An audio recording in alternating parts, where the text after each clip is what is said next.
According to the Mohammedan records, did Muhammad actually predict anything? If so, what? And has it come true? Al-A'raf 7.157. Those who follow the apostle, the unlettered prophet, whom they find mentioned in their own scriptures, in the law and the gospel. For he commands them what is just and forbids them what is evil. It is upon this singular verse in the Quran that the followers of Muhammad, after his death, created a voluminous literature attempting to connect Muhammad to the scriptures of the Jews and the Christians. They evolved the most astounding set of mendacities, perversion of language, as well as contortion of history and theology in a pitiful and pitiable manner to glorify their false mentor, as we shall currently show. In the Hebrew Bible, in Moses' last sermon, he addressed the people of Israel with the following verses, among others. Deuteronomy 18.15. The Lord thy God will raise up unto thee a prophet from the midst of thee, of thy brethren, like unto me, unto him you shall hearken. I will raise them a prophet from among their brethren, like unto thee, and will put my words in his mouth, and he shall speak unto them all that I shall command him. In Deuteronomy 18:19-22, we find an even stronger warning. If anyone does not listen to my words, that the prophet speaks in my name, I myself will call him to account. But a prophet who presumes to speak in my name anything I have not commanded him to say, or a prophet who speaks in the name of other gods, must be put to death. You may say to yourselves, how can we know when a message has not been spoken by the Lord? If what a prophet proclaims in the name of the Lord does not take place or come true, that is a message the Lord has not spoken. That prophet has spoken presumptuously. Do not be afraid of him. Ladies and gentlemen, the words of the Bible are almost never ambiguous. They flow like a slow-moving, gigantic river, with a beginning, a middle, and an ending. Unlike the miasma of the Quran, which has no beginning, no middle, and no ending that can be seen in any chapter, let alone as a book. The God of Israel and Jesus makes it crystal clear that the prophets following Moses will be from the seed of Isaac and Jacob Israel, and no one else, not even Ishmael. And they all were. Furthermore, and most important, is the title of the God of Israel. It is Yahweh, and not Allah. It is a title since it means I am, which is not a name. It has the meaning that the Almighty is unknowable, infinite, unfathomable, eternal, omniscient, and omnipotent. According to Muhammad's Quran, Allah, on the other hand, is shown to be finite, unmerciful, unsure, wavering, vacillating, thereby repeatedly abrogating earlier statements and instructions. Deceitful, and of course most relevant of all, is not called Yahweh. We need to ask how it is that these men have come to have the office of prophet. What gave them the authority for calling themselves prophet? When we go to the scriptures, we find that God delineated as qualifications for the office of prophet 4 categories. A prophet must be born in the prophetic line of Isaac. B, he must speak in the name of Yahweh. C, his message must conform to the message which has gone before. D, there must be verifiable accomplishments to the prophet's predictions. Let us together go through each of these 4 categories one at a time. A, Muhammad, according to his Quran, was from the seed of Ishmael and not of the seed of Isaac. Hence, he fails the first condition. B, a prophet must speak in the name of God, Yahweh or Jehovah, the unique name which he gave his creation to use. What exactly is that name?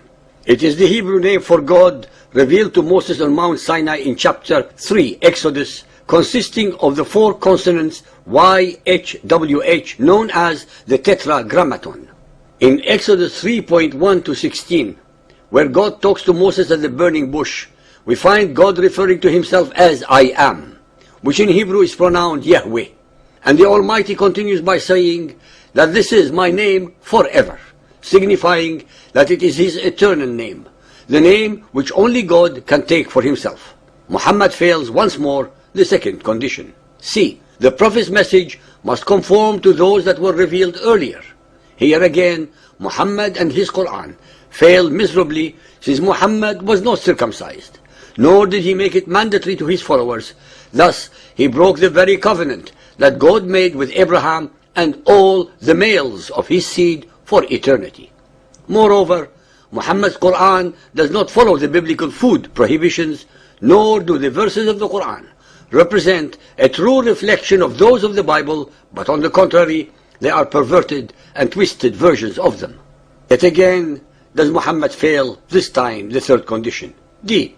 There must be verifiable accomplishments to the Prophet's predictions. Let us together again explore the very Arabic sources in the Ahadith regarding this subject. Aisha, his beloved child bride and the mother of the believers, asserts the following. Sahih al-Bukhari Hadith 6.378, narrated by Masruq. Aisha said, and whoever tells you that the Prophet knows what is going to happen tomorrow is a liar. If Muhammad could not even tell what would happen on the morrow, then he could not possibly have predicted anything. Sahih al-Bukhari 4.401, narrated by Auf ibn Mali. The Prophet said, count 6 signs that indicate the approach of the hour. My death, the conquest of Bayt al-Maqdis, the Temple of Solomon, a plague that will afflict you and kill you in great numbers, as the plague that afflicts sheep, the increase of wealth to such an extent that even if one is given 100 dinars, he will not be satisfied. Then an affliction which no Arab house will escape, and then a truce between you and Bani al-Asfar, that is the Byzantines, who will betray you and attack you under 80 flags. Under each flag will be 12,000 soldiers. As we all know, not one of these predictions came true. Invariably, some followers of Muhammad will bring up the following verse regarding the Roman conquest of Persia as indicative of prophecy. Al-Rum 30.1. The Romans have been defeated in a land close by, but they, after their defeat, will be victorious within a few years. The Byzantines actually did become victorious over the Persians, who had at first defeated them. Yet, there are fundamental problems with this alleged prophecy. According to Yusuf Ali, the Arabic in a few years signifies a period of 3 to 9 years. Yet, according to the historical records, the victory did not come until nearly 14 years later, in AD 630, not the few years alluded to in the Quran. Moreover, the Hadith collection of Al-Bukhari provides further corroboration that Abu Sufyan's visit with Heraclius occurred after the signing of Hudaybiyah in 632 AD, and hence after the Byzantine victory. Sahih al-Bukhari 4.399, narrated by Abdullah bin Abbas, that Abu Sufyan bin Harb informed him that Heraclius called him and the members of a caravan from the Quraysh who had gone to Sham as traders during the truce which Allah's Apostle had concluded with Abu Sufyan and the Quraysh infidels. This verse was revealed, as usual with Muhammad, after the event, and hence there was no prediction. Furthermore, Muhammad claimed that the Antichrist, called the Dajjal, was to appear shortly after the Muhammadan conquest of Constantinople. The following traditions are taken from Sunan Abu Dawood 37.4282, narrated by Mu'ad ibn Jabal.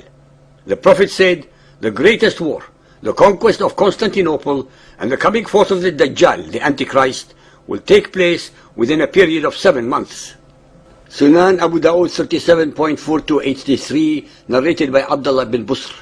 The Prophet said, the time between the greatest war and the conquest of the city of Constantinople will be 6 years, and the Dajjal, the Antichrist, will come forth in the 7th. Actually, Mohammedans conquered Constantinople in May 1453. Based upon the preceding traditions, the Antichrist was to appear in December 1453 at the earliest. Hence prophecy regarding the Antichrist advent to take place 7 months after the conquest of Constantinople did not materialize. But probably the most popular miracle which has been passed down by the Hadith and fomented by the Muhammadans even today is the splitting of the moon by Muhammad. It is recorded in Sahih Muslim 4.1467 by Abdullah bin Mas'ud. We were along with Allah's Messenger at Mina. That moon was split up in two. One of its parts was behind the mountain, and the other one was on the side of the mountain. Allah's Messenger said to us, bear witness to this. The splitting up of the moon is not simply a fable from the ahadith, but is alluded to in the Quran as well. In Surah Al-Qamar 54, titled The Moon, begins by saying, "The hour of judgment is nigh, and the moon is cleft asunder." From the context, it is obvious that this was meant to be a sign. But people reject it as such, and in their desire to create some supernatural proof for their faith, interpret it word for word. Even today, you will hear Mohammedans claim that the American astronauts, upon landing on the moon, took pictures of a large crack or fissure on the moon's surface, which is what remains from Muhammad's split. For those believers and unbelievers who want more such intellectual gems, please go to the internet and be regaled. As far as we are concerned, enough is enough.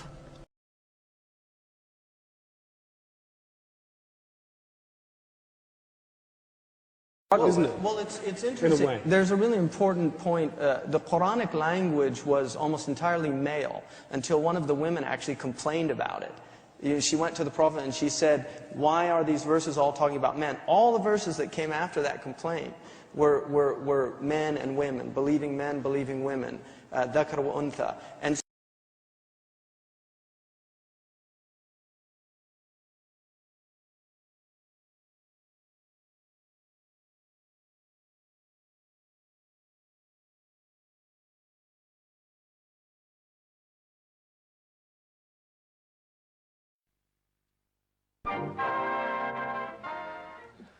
Från en smörsångare till en annan. Den som jag nu åsyftar här är Emil Ford. Han heter en sångare som underhåller oss på 60